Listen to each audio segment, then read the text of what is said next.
দাদা তুমি মরো না, তুমি আমার কইছিলা আমার জীবনের সেরা গুপ্তধন তুমি দিয়া দিবা। দাদা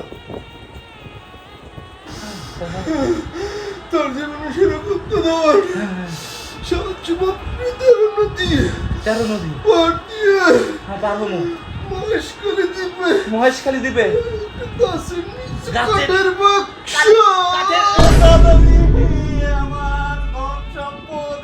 সবকিছু তুমি ব্যবস্থা করে দিয়ে গেলাম, মরে গেছে কোনো সমস্যা নাই।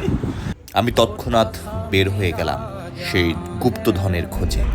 উঠে পড়লাম বাসে। আমি স্বপ্ন দেখতে লাগলাম, অনেক টাকা গুনছি, আমার টাকা, বাড়ি গাড়ি, ফ্ল্যাট। তো 7 সমুদ্র 13 নদী আমি পার হয়ে গেলাম। আমি অবশেষে পৌঁছে গেলাম সে কাঙ্ক্ষিত লক্ষ্যে। গুগল ম্যাপে আমি বের করে ফেললাম সে কাঙ্ক্ষিত জায়গা। অবশেষে আশেপাশেই তো দেখাচ্ছে।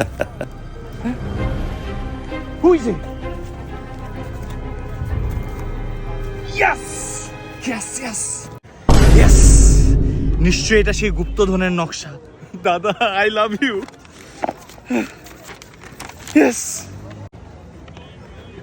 মরার আগের দিন পর্যন্ত ব্যায়াম আর ডায়েট করবি, এটাই আমার শেষ। দাদা রে কি করলি?